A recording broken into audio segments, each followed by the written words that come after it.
What is up, everybody? Mark on the mic here. I am joined by Mr. Aaron Warbritton from the Hunting Public, and today we are talking about one piece of turkey hunting advice every turkey hunter needs. We're going with the one piece turkey nugget here, I guess, Aaron. Before we dive into this topic, though, which I'll be curious to find out what your one piece of advice every turkey hunter needs is, because you guys hunt turkeys in more places for more times. I mean, you guys are turkey hunting from the beginning of the earliest seasons to the end of the latest seasons, going strong the whole time. So I'd like to know what this one piece of advice is. But before we get there, let's talk about you guys. Give us a brief rundown of who you guys are, what you have going on for those who may not be aware.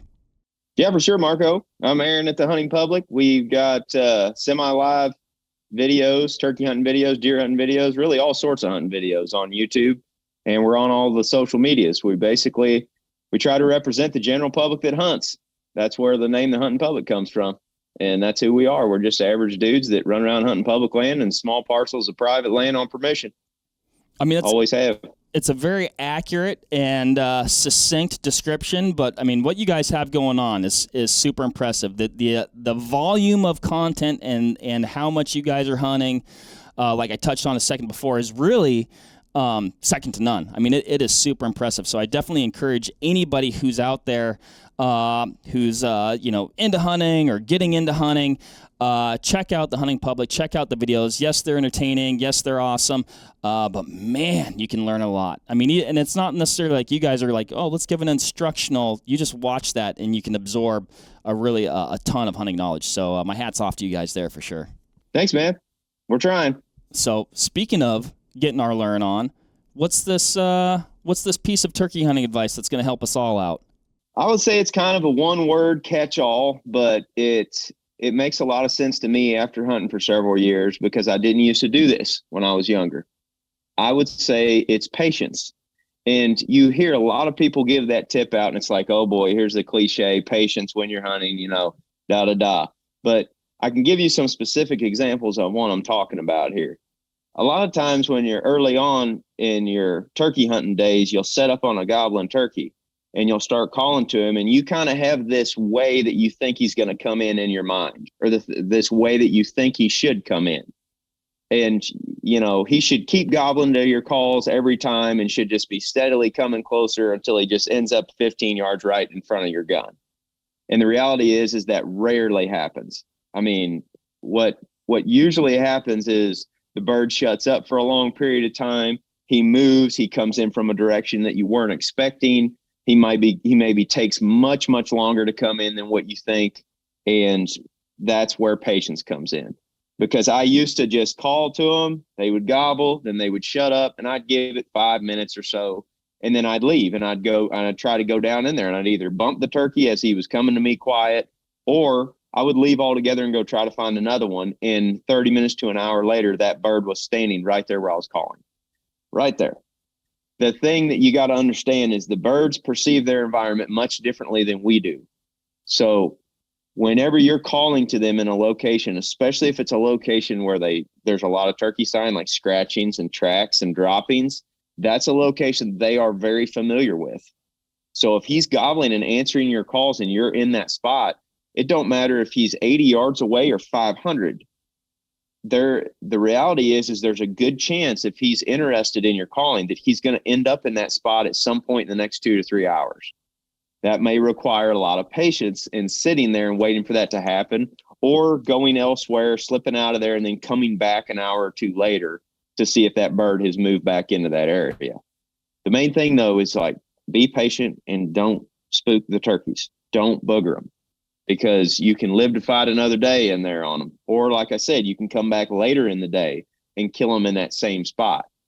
Yeah, I mean, I've never really thought about patience as being like a multi-day prospect, but I mean, you bring up some really, really good points there. And even, maybe if you are, it's almost like being impatient and being patient. You'd be like, okay, we're going to let this bird sit. Maybe we're going to check something over here, hunt this. But like you said, sneak your way back in because there's a good chance he might be there or close to where you were calling before, and then get him later. So, yeah, I like all that.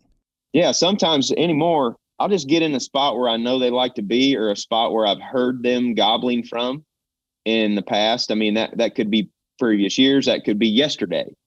But if I'm in a spot where there's fresh turkey sign and I know that it's a spot they've been frequenting lately and there's nothing gobbling close, in the old days, 10, 15 years ago, I would just run and call, and eventually I'd run into one that was just in the perfect mood and he'd come in there and die. But it would require a lot of boot leather and sweat to get to that point.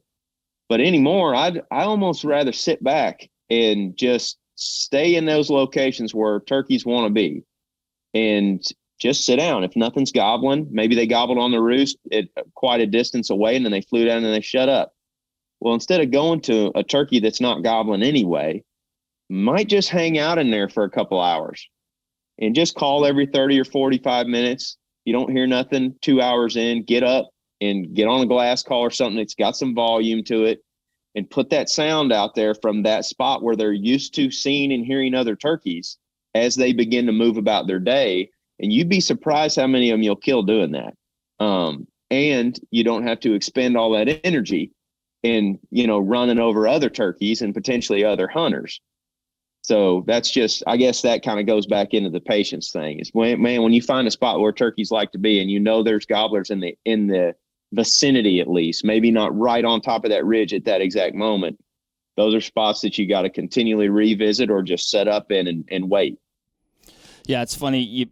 I can think of a time where I was not as patient. Well, I can think of a lot of times, actually, than I should have been, but it really exemplified what you're talking about there. I was hunting a piece of open farmland with different patches of timber, and I had a gobbler going in a few different spots, and eventually I'd give up on him, and then I'd go sneak into where he was, and then I'd look back, and he was at where, like, if I would have just stayed put, I'd have shot him.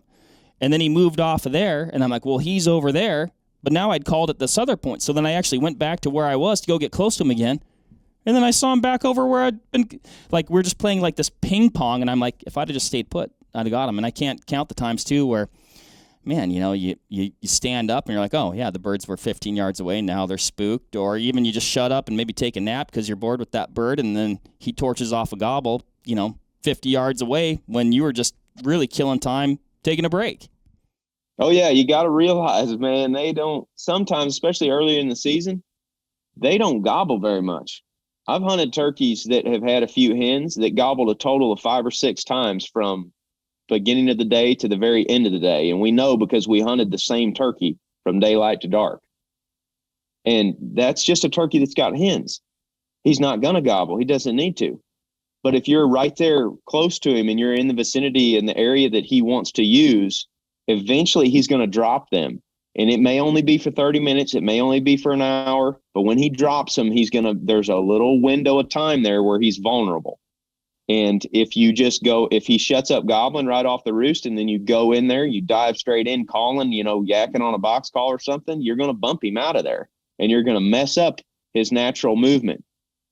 If you're able to slide out of there without alerting him, man, a turkey that don't know he's being hunted is one that's way easier to kill, for sure. For sure, yeah. What any other ways a person can be patient out there? Oh yeah, I mean, when I'm locating birds, I'm patient anymore, and that's like sitting on a high spot and you hear one gobbling at a distance. The first instinct is like, okay, I got to get to that turkey. Anymore, I may just sit there and mark him, drop a pin on him, and I may sit there from that high location where I've got good visibility and good ability to hear and listen to the direction that turkey goes.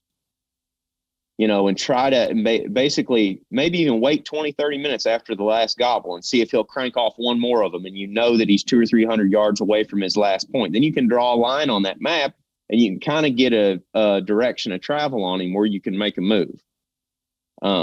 Especially early in the year when they're henned up, man, you got to kind of play the long game on them. You can run in there and call them in immediately, but most of the time especially pressured turkeys, those birds that are gobbling their brains out, they're getting killed the first day or two. They're the easy turkeys to pick off. So they're the ones that are going to be called up and killed almost immediately. They're gobbling their brains out literally and figuratively. Yes, and they're getting ready to die. But the majority of the birds that are out there have got hens early in the season. And even in the middle part of the season, a lot of times they pitch down and they got hens. So you're almost better off, especially if you don't know the area real well, just be at a point where you can gather more information. And even we'll mark that turkey, hear him for a little bit, and then we'll drive elsewhere. We'll go elsewhere and try to find other targets and then revisit those throughout the day. Because I can't tell you how many times I have just burned boot leather trying to find turkeys in the middle of the day in spots where there were no turkeys. So if you mark them when they're vocal in the morning and you got 4 or 5 options to go to, then you can bounce around to locations where you know there are turkeys, and you will be more successful and more efficient in your hunting when you do that, rather than just burning through the woods randomly searching for one. You'll find one eventually, but it may take you a lot of time and effort in order to do that, and in the process you're running over birds. Man, yeah, that's a good tip, and I've never really thought about doing that. Usually it's like, oh man, if I get on a bird, like that's the bird I'm going after because that's the information that I have and I know there's a bird there. But to be patient, sit back and be like, okay, I've marked this bird. Maybe like you said, you got a little bit of a direction of travel. Let's go over here and check another spot, get to another good listening spot. Man, you got a potential for a lot of lines in the water throughout the day there. Oh yeah. And that's a good metaphor for it, because then we go and check those lines at different hours of the day, different times of the day. So like there might be a truck in the first spot where that first bird's gobbling. There might be 2 guys hunting the next turkey that's gobbling his brains out. And then the last one you might only hear 1 or 2 times and get kind of a faint direction, but he's 600 yards away. Well, just go down, get some coffee, eat some donuts or whatever, wait for the rest of the hunters to get out of the woods. And then I would much rather slide in there when he's not expecting it in the middle of the day, right into his area where it can just be one-on-one, me versus him. And I don't have to deal with other hunters, because right there at first light, when they're gobbling, if you get down there and you're in a rush, well, it's going to be you versus, another hunter or 2 that are all going to the same turkey. And chances are everybody's in the same situation that you are, unless they roosted him and he's way in there. By the time that you get to him, good chance will have gone quiet or whatever, because he's got hens for the day. Not every time. Obviously, sometimes if you run in there and you beat everybody else, you may kill him. But I only do that if the situation calls for it. Like if we got one roosted and we really have one pinned down, or we know we're the only people in that general area, I'll dive right in there with them. But more often than not, that's not the case. So we like to have those lines set. That's a good metaphor. Man, that strategy, I think, is a win all the way around. Coffee, donuts, and going in after a more high odds bird. Like that's just Yeah, that sounds pretty. And even if you don't have all day to hunt and you're a resident that has got all season to hunt, but you can only hunt the first thing in the morning, it still will serve you well to mark those different birds and just be patient. Wait for your opportunity to kill him, because he's going to eventually give it to you. But the majority of the turkeys that are out there, they're not just killable every time that you go in there. As far as gobbling and coming to a call, there might be ways that you can slide in there and pick them off while they got hens or something. But when turkeys gobble, turkeys die, and they figure that out real quick when the hunting pressure kicks on. So their gobbling drops way off, and they start behaving a little bit differently. So if you can just keep tabs on him and not booger him, he's going to give you a window to kill him eventually. He might lose them hens at 2:30 in the afternoon, and then you hit him with a call at 2:45, and he gobbles. 3 gobbles later, he's 150 yards closer and at 20 steps down the gun barrel. You're getting me pumped up. I'm ready for turkey season. Dude, me too. I just bought a license on my phone right when we were getting started. So I'm ready. Yeah, I was seeing you online doing that. What? Where you headed?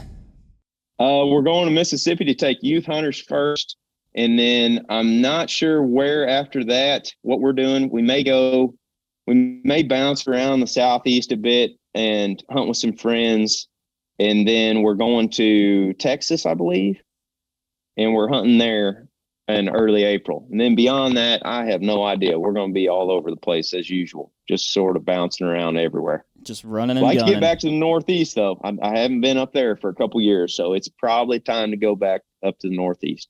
Very cool. Very cool. Before we dip too far into your turkey plans here, what any other tips on being patient, or different ways a person can be patient, or did we get them all? Oh, I don't know, Marco. We could go for a long time on that, I'd say. There's a lot of different ways. If you call to a turkey and he answers your call and then everything goes quiet, I've sat there not made a sound for an hour and a half, and then all of a sudden he gobbles and blows your hat off. So if you're in an area where they like to be, man, you can call a lot, you can call a little. There's a bunch of different ways to skin the cat. But if you are patient enough to let the turkeys do their thing, Mike Pentecost says, let turkeys be turkeys. And that's a good way to put it. Yeah. Like, if you let them do their thing and you're in their area, even if you're in one spot that they use of 10, you're eventually going to catch them off guard and kill them. I like that. So, well, it is true. Patience does kill. Patience comes in a variety of forms. We covered a couple of them today, 2, 3, 4, something like that. And hopefully, patience will help you guys out there kill your gobbler this spring. Thanks, everybody, for listening. Yeah. Thank you, Aaron. And we'll catch you guys on the next one.